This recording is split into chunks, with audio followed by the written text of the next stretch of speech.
Liebe Freunde, liebe Geschwister, liebe Gemeinde, was ist ein guter Gottesdienst?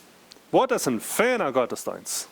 Wenn die Sonntag vormittag von ich heute in Haus forsch, was braucht dort, dass du sagst, das wie ein guter Gottesdienst?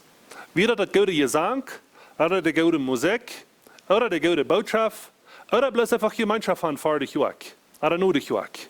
Was ist ein echter, feiner Gottesdienst? In Jakobus Kapitel 1, Vers 27 schrift dort, dass die Wesen in der Witwen bestehen, die halten in ihrer Not, in das Hereinholen von der Sinn, von der Welt. Das ist ein echter, guter Gottesdienst, was für unseren himmlischen Vater gültig ist. Liebe Gemeinde, in der nächsten Zeit, wo wir viel Chance haben, arme Menschen mitzuhalten. In der nächsten Zeit, wo wir viel Gelegenheit haben, arme Kinder, arme Wirtfrühes, in arme Familien beizustehen.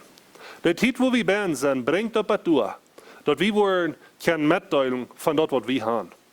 Wir wollen die Zeit nicht vergessen, dass Jesus sagt, dort, was die einen von den Ärmsten getan haben, was die einen von den Geringsten getan haben, dort habe ich mir getan. Wenn wir diese Menschen, die in unsere Häuser kommen, nur eten Frauen, so bedeuten, als wir würden Jesus bedeuten.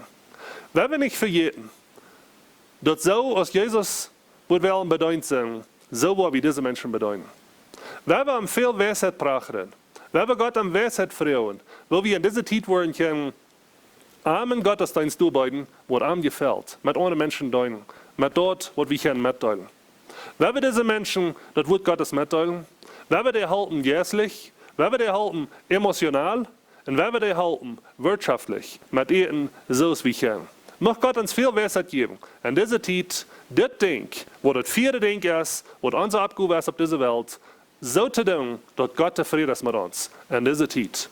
Bleibt unhalt im Gebet und bleibt stark in unseren Herrn Jesus Christus. Gottes Segen.